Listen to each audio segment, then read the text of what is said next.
I'm going to start by talking about those reports that you received this morning if you were on a team.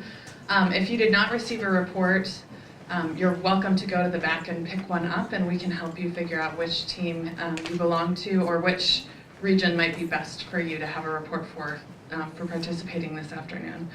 But I'd also like to be among the first to offer you congratulations.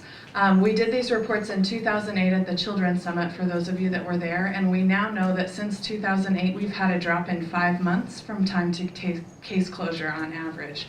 So that is very exciting. We're all really encouraged to know that we're making a difference in the lives of children, and 5 months is quite a substantial time for the average to drop. So we're very excited. We also know that for children ages 0 to 3 in our system, median time to case closure has dropped by 2 months. So since 2008. So we're getting children back in their homes more quickly, which is very encouraging and part of the goals of the Through the Eyes of the Child initiative. So we also want to congratulate you because most teams have made dramatic improvements in other areas as well. So we've seen improvements in the proportion of cases that meet best practice recommendations for time to adjudication and disposition, for example. So you guys are doing a really great job of working hard and making a difference in the lives of these children, and we really appreciate the hard work that you've put into to accomplish those goals. So having said that, we'll jump right into the data reports. So on the first page of your report, you'll see your team name and the counties that are involved in your team listed at the top. If you don't recognize the counties that are listed there, then we may have gotten you the wrong report, so come and see us and let us know. And then after that is a brief description of where the data comes from. So for the most part, data comes from either the justice system, which is a court reporting system that we use across the state of Nebraska with the exception of Douglas County, or data comes from Fostering Court Improvement, which is an organization that analyzes health and human services data. So at the bottom of that, you'll see a summary that compares 2008 and 2009 median rates for your team, as well as for the state, Missouri as a comparison state, and then at the national level. So those are interesting and important things to look at.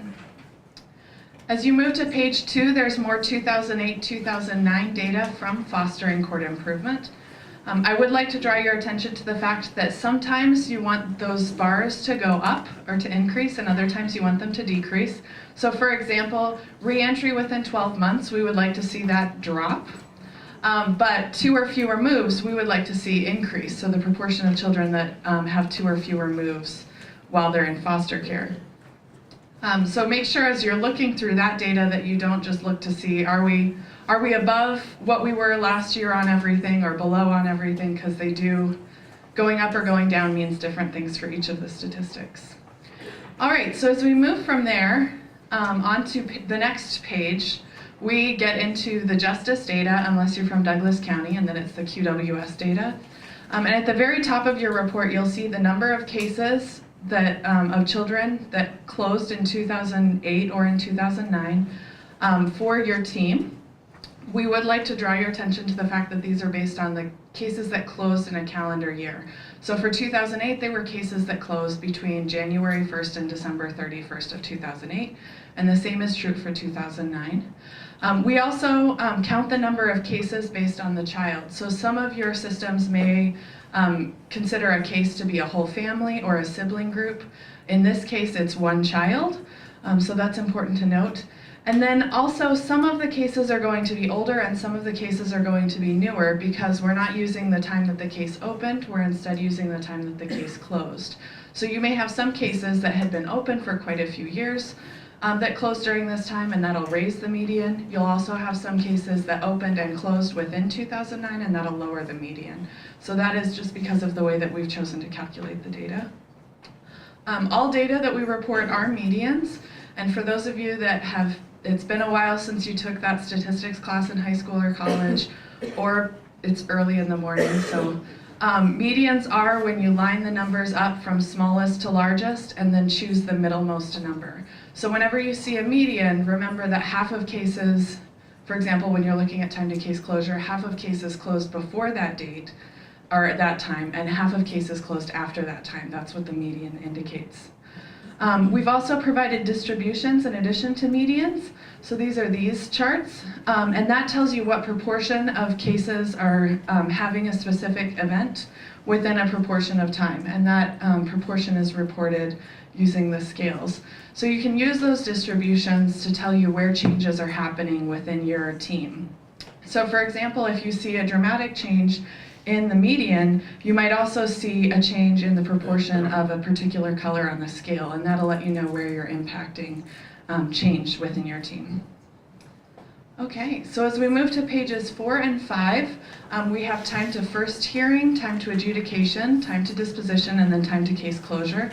We've also provided for you the proportion of cases that are meeting federal best practice guidelines.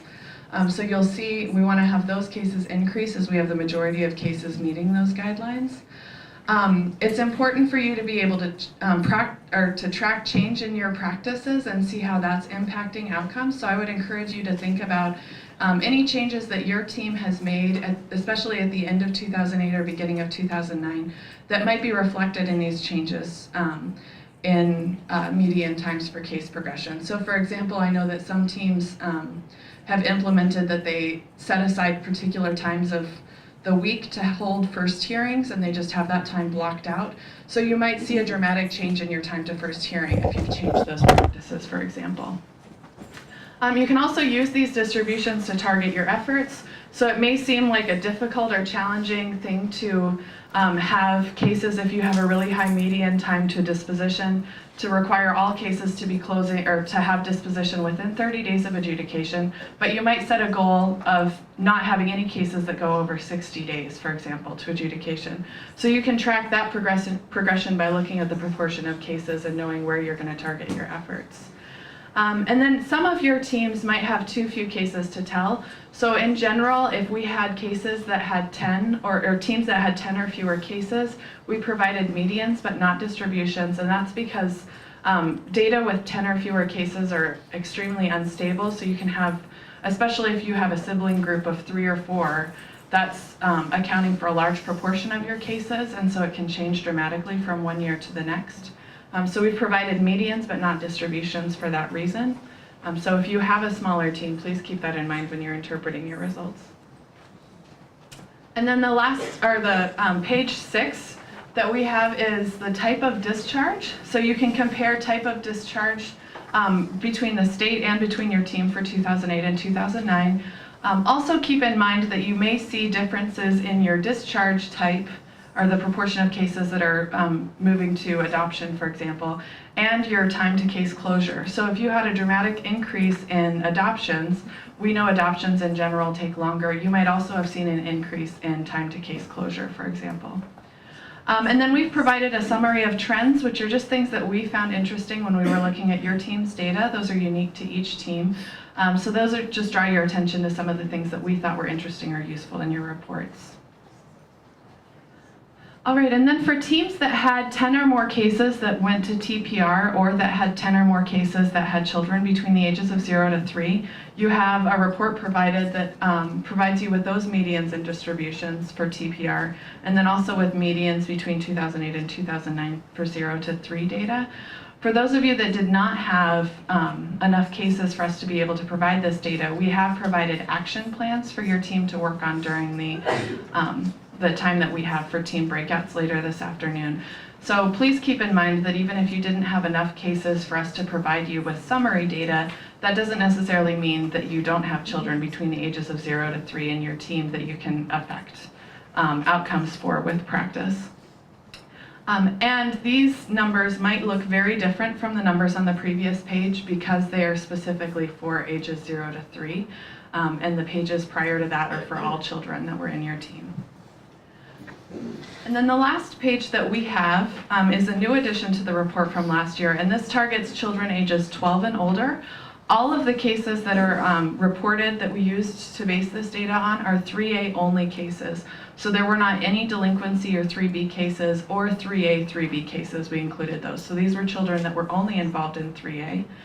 For teams with 10 or more adolescents in the system, we have reported the medians again, and we also have the type of case closure, so you can compare that between 2008 and 2009 and along with the state. We'd also encourage you to make comparisons between this data and your general rates of reunification or permanency type that are provided on page 6. And then on page 2, you'll see that for this same age group, the proportion of children that are in group home care. So those rates are also reported and might be interesting for your team to look at. And then again, for teams without data, we've provided you with the opportunity to talk about different action plans or things that you can work on within your team. Because even if you don't have 10 or more children, you might have a few that you can impact outcomes for. All right. So what do we do with these now? We mean these reports to be a tool that helps you focus and target your action plans and sort of what you're emphasizing when you meet in your team meetings.